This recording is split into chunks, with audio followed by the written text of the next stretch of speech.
Alhamdulillahirabbil alamin. Allahumma shalli ala Muhammad wa ala alihi wasallam. Amma ba'du. Marilah kita memulainya dengan membaca basmalah. Bismillahirrahmanirrahim. Pada pagi hari ini kita masuk pembahasan hadis atau masuk pembahasan dan pembacaan hadis yang hitungannya itu di Kitabul Mahram hadis ke-736, yaitu an Abi Hurairah radhiyallahu anhu qala Rasulullah sallallahu alaihi wasallam la yughlaqu ar-rahnu min sahibihi alladhi rahanahu lahu hulmuhu wa alaihi hulmuhu.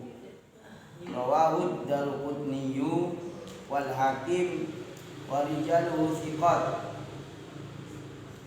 illa anna al-mahfudha inda Abi Dawud wa ghairihi irsaluhu.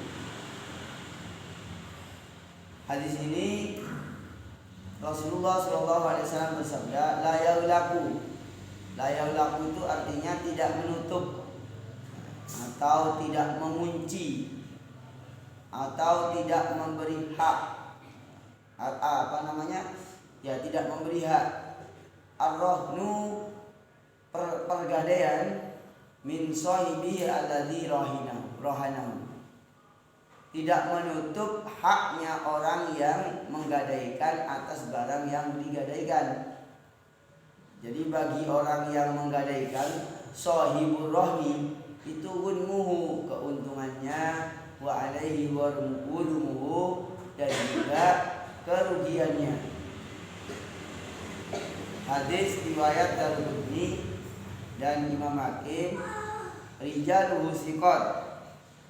Perawi-perawinya hadis ini thiqat, artinya dapat dipercaya. Yang meriwayatkan hadis ini semuanya thiqat. Hanya saja illa anal mahfud inda Abi Dawud wa ghairihi irsaluhu. Hanya saja yang ada di riwayat Abu Dawud itu semuanya hadisnya mursal. Itu kalau yang ada di yang al-mahfud yang ada atau yang dihafal dari Imam Abu Dawud dan lain-lain. Derajatnya hadis ini derajatnya hadis ini yang pertama hadis riwayat Imam Malik, Asy-Syafi'i, Ibnu Majah, Daruqutni, Al-Hakim, Al-Baihaqi dan Ibnu Hibban.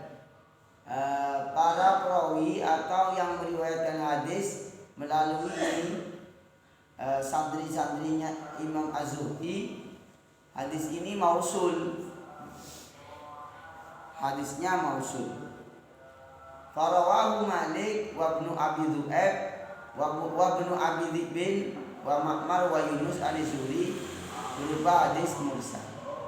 Akan tetapi Imam Abu Dawud mensahihkan hadis mursal ini.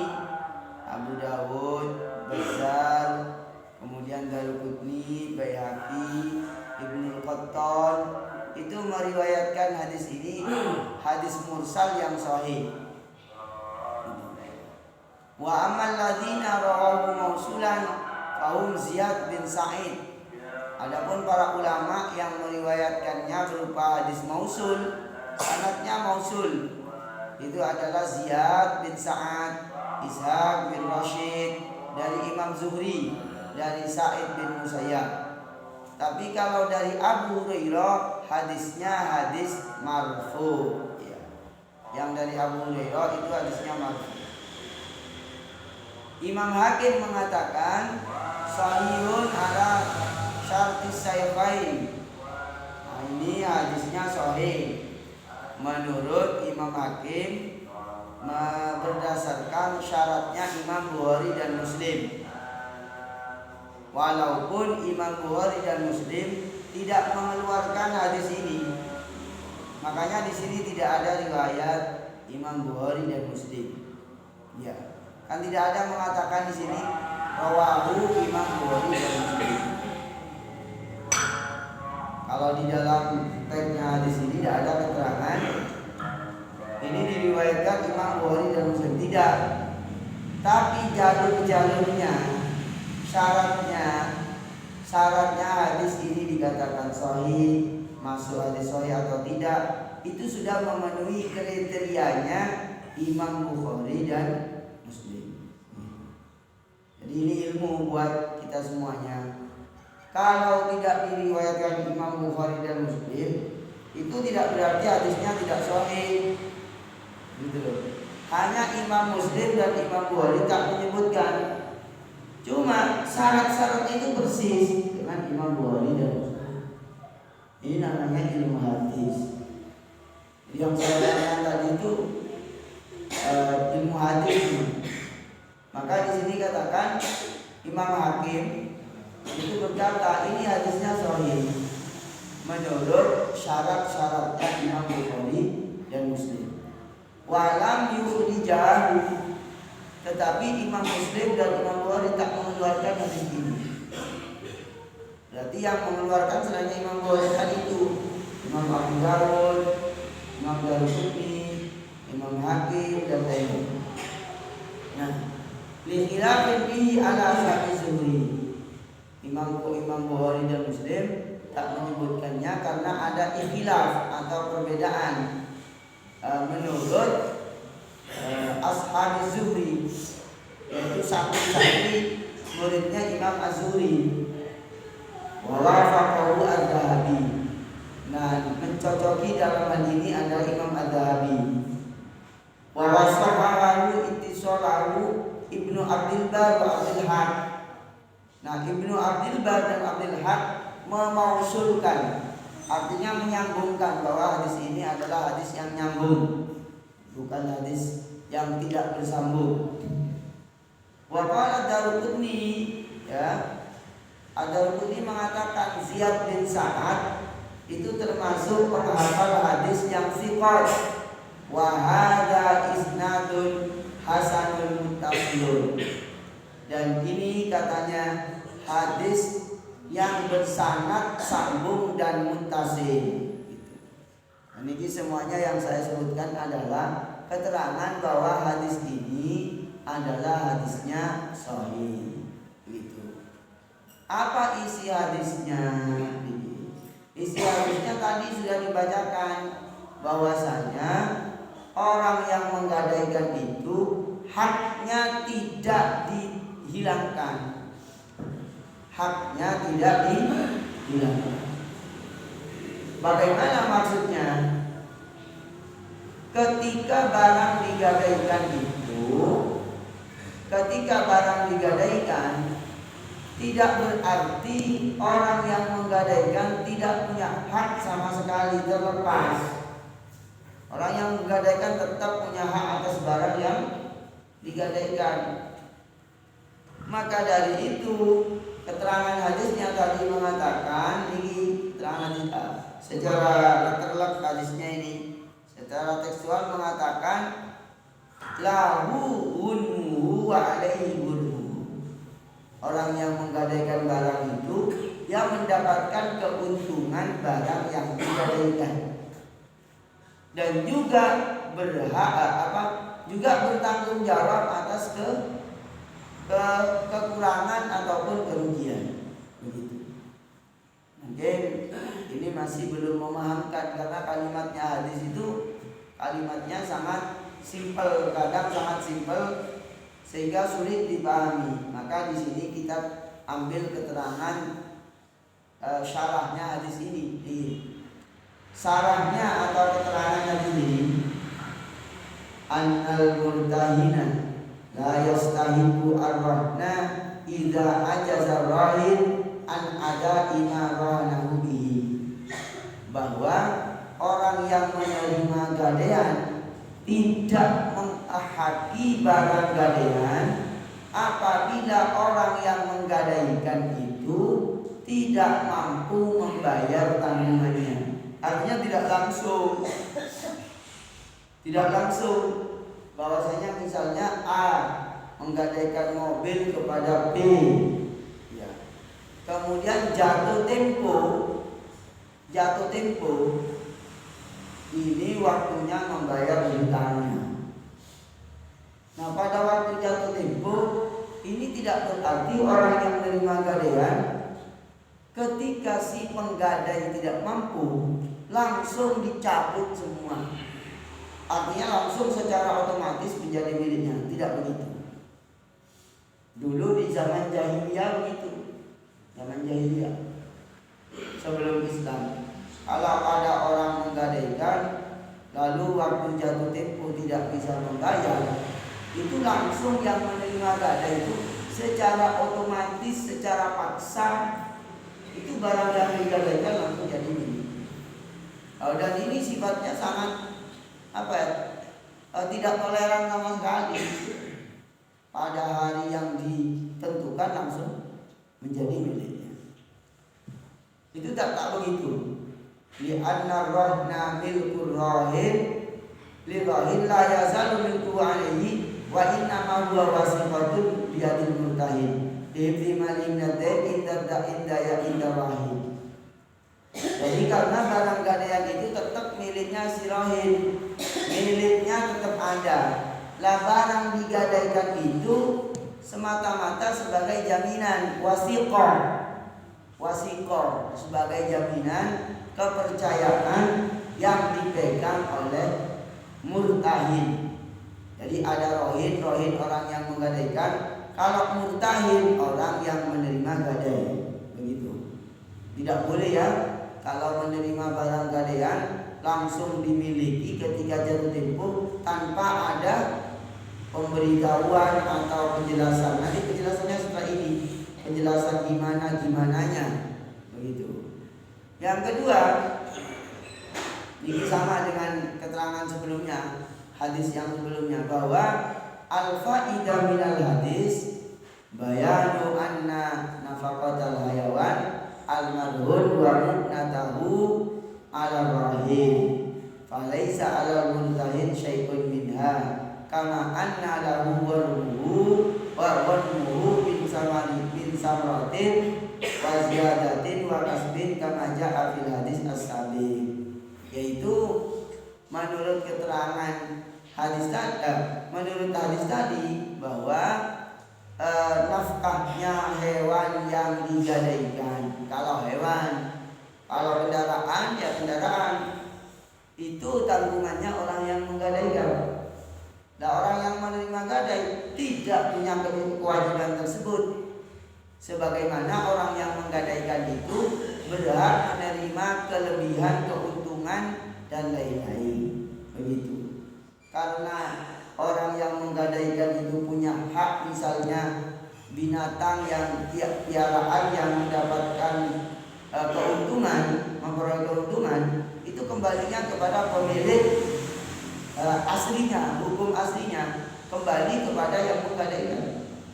Maka orang yang menerima gadai itu tidak punya berhak untuk untuk menerima untuk menanggung beban biayanya, kecuali sudah disepakati dari awal.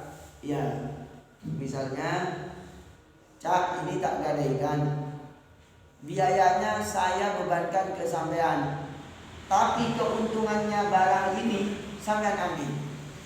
Ini tidak ada masalah. Ya, tidak ada masalah. Seperti penjelasan sebelumnya. Ya, jadi kalau misalnya orang menggadaikan mobil, lalu kesepakatan nanti, makasih Pak nih, matur nuwun. Jadi kalau misalnya sudah disepakati, Pak, ini mobil saya gadaikan ke panjenengan, biaya perawatannya segalanya tanggung sampean, dan keuntungannya ambil juga. Ini bisa direntalkan. Nah, berarti ini kesepakatannya sudah jelas. Ini tidak ada kesepakatan. Hukum asalnya itu di tangannya murtahin. Di tangannya tetap pada kekuasaan dan miliknya rohim. Begitu. Karena kan sebenarnya kita terangkan bahwasanya kalau orang yang menerima gadai itu mau minum susunya hewan yang dipiara itu harus bayar. Kenapa kok begitu? Karena biaya rumputnya itu masih ditanggung oleh si penggadai.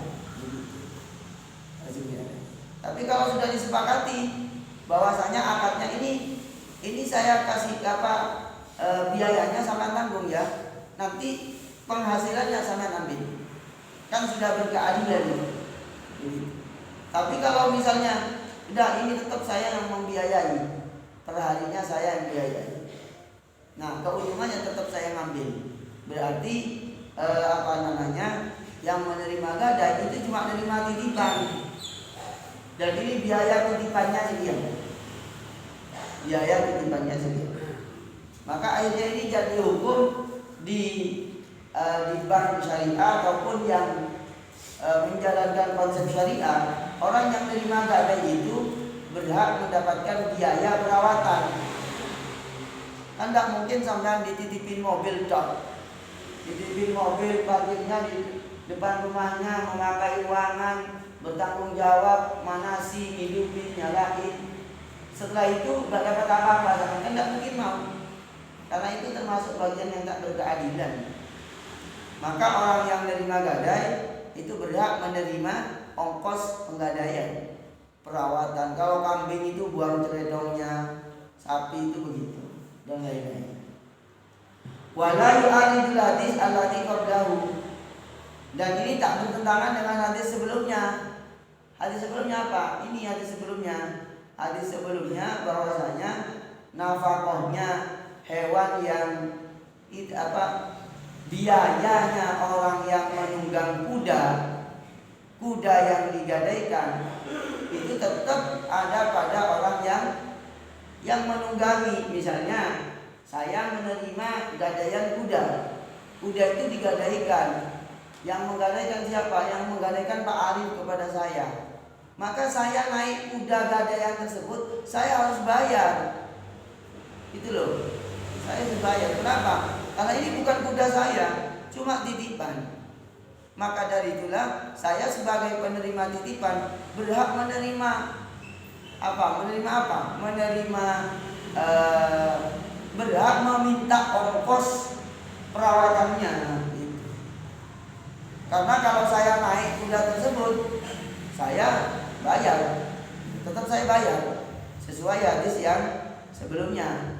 Maka di sini diterangkan hadis ini tak bertentangan, gitu loh. Tidak bertentangan. Kenapa kok tidak bertentangan? Ini fatilka mas'alatun khassah mustasnatun lil maslahah li alla tadi'a masalihul hayawan al marqub wal mahdub ala malikihi wa mulkihi. Tak bertentangan dengan hadis sebelumnya. Karena apa? Karena untuk menjaga kemaslahatannya, keberlangsungannya, misalnya hewan yang digadaikan, yang dikendarai atau yang diperah. Nah, untuk kemaslahatan bagi siapa? Bagi pemilik dan orang yang menggadaikan. Maka orang yang menggadaikan itu berhak meminta ongkos perawatannya. Begitu. Menurut hadis ini. Yang berikutnya lagi, yang terakhir, monggo disiapkan pertanyaannya.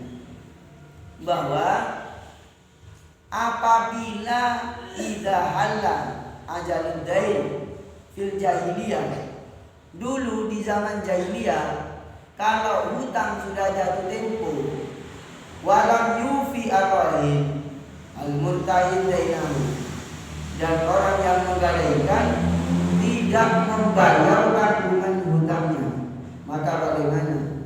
Fa innal murtahin yamlikur rahna biwairi idznir rahin.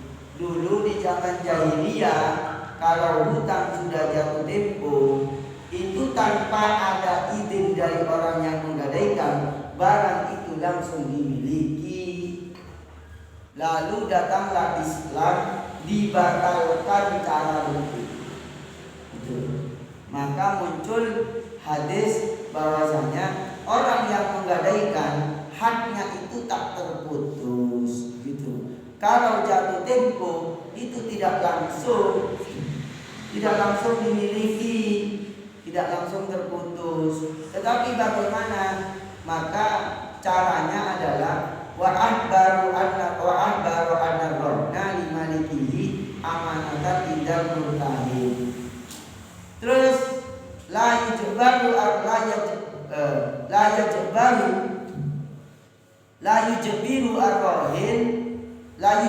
arrohin ala baihi illa idza ta'addara al-wafa. Orang yang menggadaikan itu tidak boleh dipaksa menjual barang yang digadaikan ketika tidak mampu membayar. Jadi orang yang menggadaikan itu tidak boleh dipaksa. Tolong cak iki barang ini. Karena hari ini sudah jatuh tempo. Tidak langsung begitu, gitu loh. Masih ada negosiasi dulu. Ini gimana cak? Sudah jatuh tempo cak, sampean belum bisa bayar cak. Ini barangnya dijual apa gimana? Atau langsung jadi milik saya? Itu tawar-menawar dulu. Jangan langsung ini dipaksa. Layu jebaru, tidak boleh dipaksa langsung. Harus tawar-menawar dulu.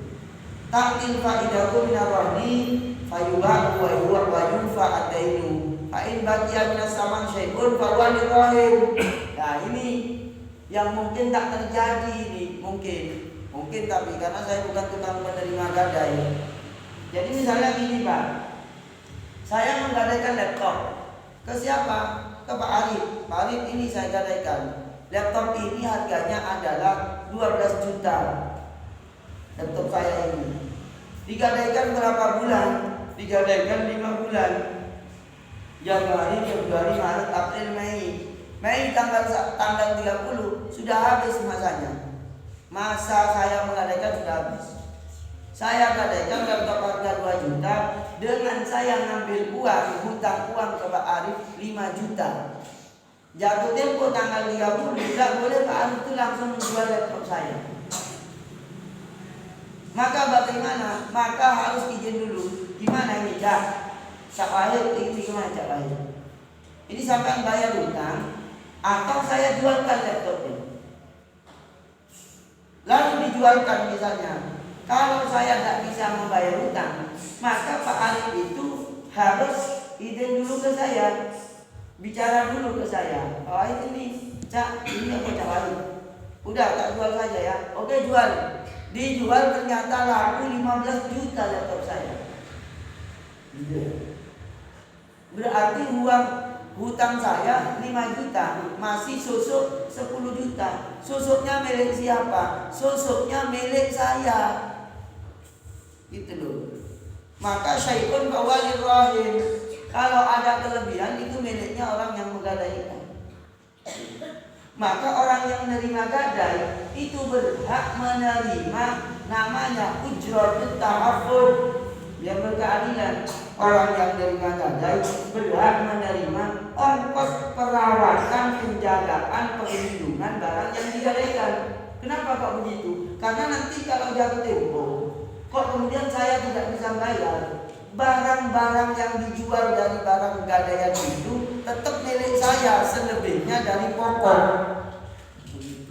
Paham ya? Begitu. Nah yang ada itu apa begini? Ya Anda tahu saja. Aturan syariatnya begitu. Wa ilam yufi asaman samana rahimidain, apabila tidak cukup. Nah sekarang dibalik. Kalau tadi kan barangnya lebih, dijual laku 15 juta. Sementara barangnya itu laku 15 juta, hutangnya cuma 5 juta. Sekarang enggak, barangnya itu setelah digadaikan dijual laku 2 juta. Berarti kurang 3 juta. Gimana itu? Fabaqiyatud dain la tazalu fi dimmatir rahin. Tapi kalau barangnya itu dijual ternyata kurang untuk bayar hutang, ya tanggungan saya. Tidak tahu yang ada, saya belum pernah memang selama di Malang belum pernah menggadaikan. Saya tidak tahu prakteknya. Jadi itu Pak caranya ya. Jadi kesimpulannya gimana? Kalau Pak Arif menggadaikan barang ke saya, ya dengan hutang 5 juta, maka barangnya Pak Arif tetap miliknya Pak Arif. Kalau jatuh tempo belum bisa bayar, maka tidak bisa serta-merta barang itu miliknya Pak Arif. Harus ada kesepakatan dulu. Dijual nggak Cak Wahid? Dijual nggak Cari? Kalau dijual, maka barangnya itu tetap yang dibayarkan adalah pokoknya. Selebihnya tetap milik. Kalau ternyata ada cukup, berarti yang menggadaikan ini bertanggung jawab kekurangannya. Maka dari itu orang yang menerima gadai masih berhak meminta ongkos perawatan dan penjaga. Jelas ya? Ada pertanyaan? Boleh masalah gadainya atau di luar gadainya? Iklan dulu ya, sambil nanya ada iklan lewat. Bismillahirrahmanirrahim. Monggo. Pada dasarnya mencari keuntungan dari gadai itu diperbolehkan. Artinya rumah gadai itu niat untuk mencari keuntungan seperti yang terjadi apa itu diperbolehkan.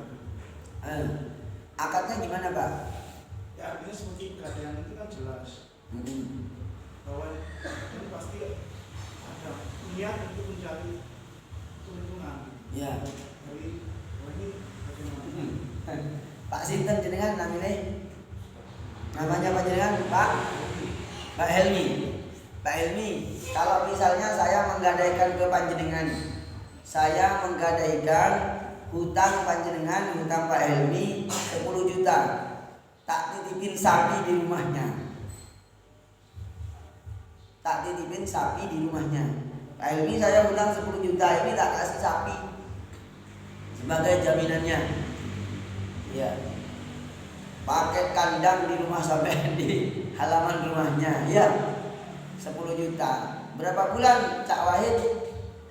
Ya, enggak lama-lama lah. 1 tahun. Ya. Setelah itu, setelah 1 tahun, saya ngasih uang 10 juta juga. Karena saya hutangnya 10 juta. Ya. Tiap harinya Pak Arif, Pak Helmi, saya kasih uangnya rumput sama uang perawatannya berapa? 30.000. Karena rumput di daerah Tumpang itu 20.000 cukup sampai 1 itu ya. Atau di daerah Tajikan lah. Tuku dedek 10.000 sehari. Iya, polarnya itu. Gimana Pak Arif? Gimana Pak Helmi? Siap? Misalnya begitu. Nggak siap kan? Nggak siap. Kenapa nggak siap? Rugi. Ya, rugi. Agama itu ngajarin kita biar tidak sama-sama rugi. Sama minta jawaban yang boleh apa yang nggak boleh? Yang boleh saja ya, biar nggak rugi sampean. Akadnya begini Pak. Akadnya begini. Perkara mereka salah menentukan akad, ya bukan salahnya kita. Salahnya mereka gak ngaji dulu. Biasanya pegadaian syariah itu seperti saya sampaikan berulang-ulang. Orang yang terima gadai itu akadnya harus jelas. Pak, saya terima sampean menggadaikan mobilnya. Saya minta ongkos perawatannya mobil ini Pak. Mobil ini kalau dibiarkan di luar, nggak dipanasin, kehujanan, kedinginan, kemudian kepanasan, macam-macam itu rusak catnya. Ya. Bisa-bisa kalau tidak saya nyalain dalam jangka 20 tahun, ambruk mobilnya sampean. Dan BPKB-nya sampean ini ada di saya. Ini kalau hilang, sampean rugi besar. Karena ngurus ke kepolisian sampean bisa habis 10 juta itu kehilangan BPKB, masih lapor ke RT, ke RW dan lain-lain. Maka saya minta perawatannya, ongkosnya per bulan sekian. Begitu Pak, yang boleh. Yang nggak boleh itu sampean flat utang ke saya 10 juta. Nanti 10 bulan, per bulannya adalah 300.000. Maka 10 bulan 3 juta, jadi sampai mengembalikan 13 juta. ini namanya akadnya akad batil. Kenapa? Sampean nganak no duit. Begitu. Ya terang-terangan saja, nganak no duit. Tapi lek sampean ngomong jelas, biaya perawatan siap nggak? Saya rawat mobilnya sama saya jaga, saya bersihkan, saya panasin dan lain-lain. Misalnya ongkos perawatannya per bulan 250, mau nggak? Itu ongkos perawatan namanya ujratut tahaffud, ongkos perlindungan, perjagaan, jaminan, keamanan dan kenyamanan mobil tersebut. Itu andaikan mobil. Nah yang begitu itu boleh kan? Tapi kalau sampean kayak tadi yang ya contohkan sebelumnya ini, itu sampean nganak no duit begitu. Karena akadnya bukan menerima, bukan ongkos penjagaan, begitu. Tidak tahu yang saya kan tidak pernah menggadaikan, yang tidak tahu prakteknya. Cuma pernah sekali saya itu hutang uang ke salah satu BMT syariah. Ya ikhlas lah walaupun agak terpaksa. Ya ikhlas karena butuh uang, gitu. Tapi akadnya memang begitu. Ini ongkos penjagaan BPKB-nya dan ongkos perlindungannya, karena BPKB-nya mobil saya itu dimasukkan berangkas, dijaga, bertanggung jawab atas segala resiko. Itu Pak. Gimana kira-kira menurut jenengan? Adil enggak ada orang minta ongkos begitu? Ya konsekuensinya gitu. Soalnya kalau saya titipin sapi, saya titipin mobil, enggak mau juga sampai dengan cara purpuran. Purpuran itu ya main titipan. Apalagi sampai 10 tahun. Rumahnya sampean tadi kandang kan juga, ya walaupun enggak kandang, mobil kan juga ngerepotin sampean. Bukan miliknya sampean. Sampean itu andaikan naik mobil itu bayar. Kan begitu menurut akadnya. Harus bayar. Gitu Pak ya, Pak Helmi. Jadi akadnya begitu. Ada lagi? Kalau sawah gimana? Nah, sawah. Ya sama aja. Sama aja sawah, persis. Semuanya sama aturannya. Sawah itu tetap miliknya si penggarap. Nah, kecuali di akad begini, kalau sampean mau, Pak ini kan sawah ini kan sampean disewakan ke saya. Nah, sebagai ongkos dan atas jaminan saya menjaganya, merawatnya dan lain-lain, gimana? Ini apa itu namanya, keuntungan sawah ini akan saya kelola, untungnya milik saya. Tapi kalau sampean mau investasi, modal penanaman dan lain-lain, ya berarti dibagi bareng. Selesai, tidak ada masalah.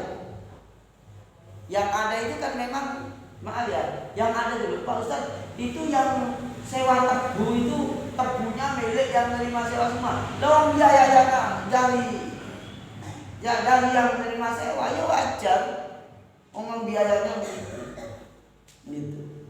Memang menerima sewa dia. Ibaratnya itu ada dua akad di situ. Akad yang pertama akad apa namanya? Akad gadai. Yang kedua akad tak sewa sawah yang jadi. Dengan cara sampean ini kalau butuh uang, ini uangnya sampean pakai. Berapa tahun? 5 tahun. Pak garap sawahnya. Selesai, sama-sama untung kok. Sama-sama untung. Tapi kalau yang menggadaikan itu investasi modal, ya beda lagi. Seperti itu. Jelas? Biasanya nggak ada kan? Gimana? Ada terima gadai, uang gadai kan masih utuh. Misalnya gadai 100 juta, utuh 100 juta. Ya selama belum dibayar utangnya, ini sawah ini saya kelola buat saya semua nih ya, keuntungannya. Padi saya jual ya untuk saya. Iya. Yang ada begitu. Mungkin ditanami apa itu? Padi. Iya. Yang nanam padi. Ya saya sendiri. Tidak ada itu. Oh, berarti dari Iya, saya. yang tadi itu keuntungannya milik penggadai. Itu kalau keluar sendiri, tumbuh sendiri.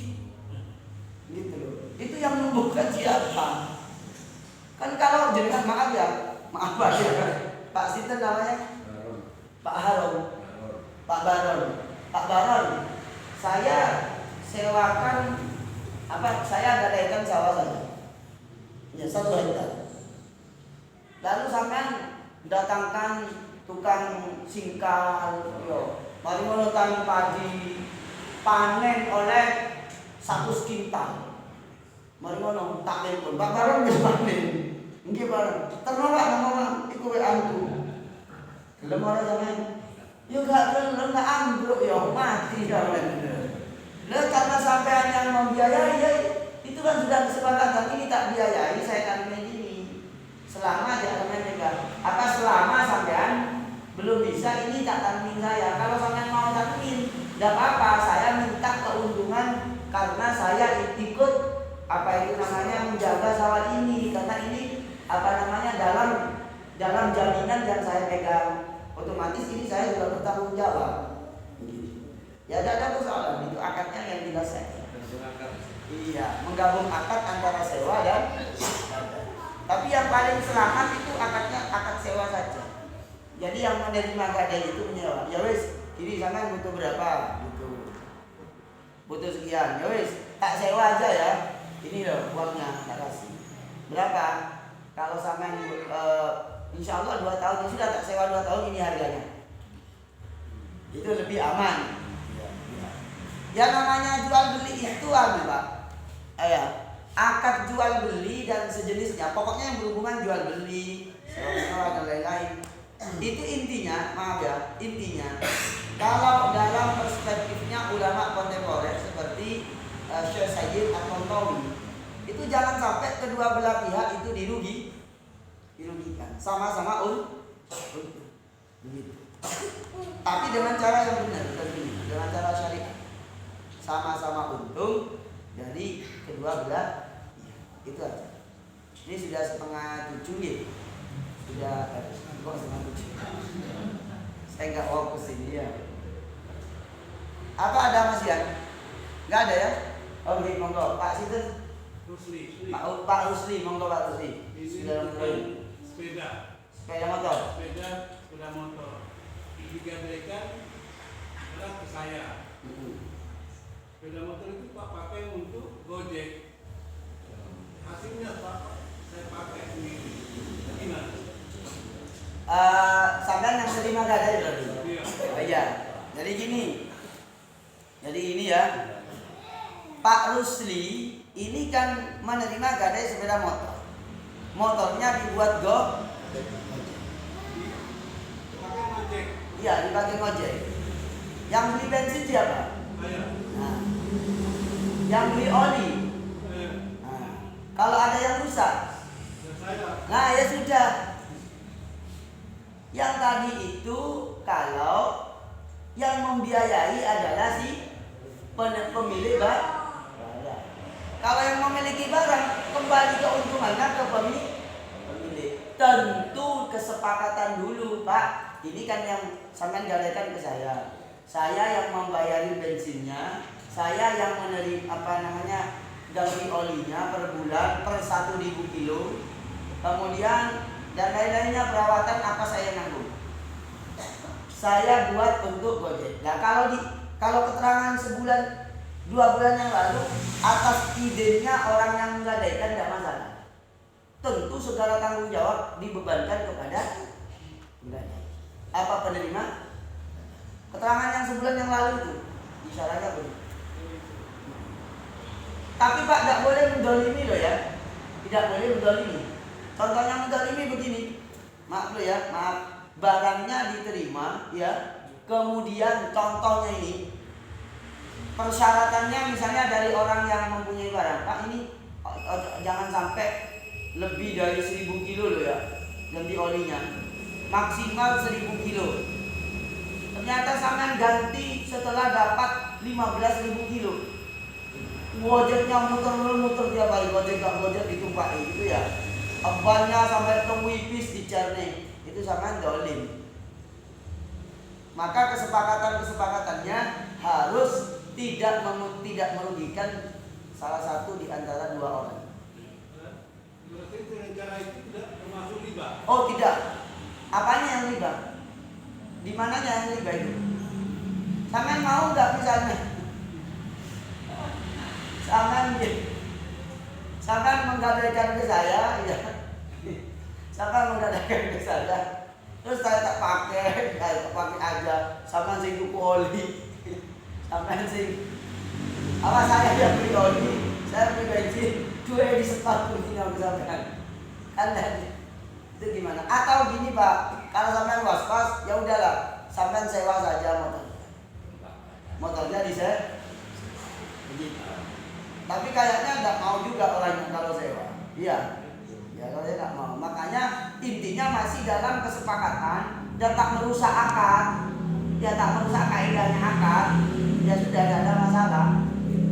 Kan sama bilang tuh ke orangnya, Pak ini begini, dicatat kesepakatannya ini. Melanggar kesepakatan salah satu yang melanggar dosa. Haram. Uangnya ya haram. Karena melanggar kesepakatan. Dan pengambilan keuntungannya sesuai syariat. Sampai motornya apa? Motornya NMAX. Iya. Terus terima gadai. Berapa? Pinjem uang 600 juta. Itu kan berlebihan gitu loh ya. Yang wajar-wajar kalau NMAX ya 15 juta gitu. Itu pun tahun yang baru. Kenapa? Ya antisipasi kerugian dan macam-macam. Yang wajar-wajar gitu. Yang wajar. Gitu Pak ya. Terima kasih, sudah jam setengah 6 ya. Sudah syuruk. Semoga panjenengan semuanya diberikan kesehatan oleh Allah, dikabul hajat oleh Allah, dijauhkan dari bala dan musibah. Allahumma sholli ala Muhammad wa ala ali Muhammad kama shallaita ala Ibrahim wa ala ali Ibrahim wa barik ala Muhammad wa ala ali Muhammad kama barakta ala Ibrahim wa ala ali Ibrahim fil alamin innaka Hamidum Majid. Allahumma inna na'udzubika min jahdil bala wa darakis syaqa wa su'il qada wa syamatil a'da. Yassir umurana ya Allah wa yassir arzaqana wa bi hajatina wa hasil maqasidana. Rabbana atina fid dunya hasanah wa fil akhirati hasanah wa qina adzabannar. Wa sallallahu ala nabiyyina Muhammad wa ala alihi wa sahbihi ajma'in. Subhana rabbika rabbil izzati amma yasifun wa salamun ala al mursalin walhamdulillahi rabbil alamin. Subhanakallahumma wa bihamdika asyhadu an la ilaha illa anta astaghfiruka wa atubu ilaik. Assalamualaikum warahmatullahi wabarakatuh.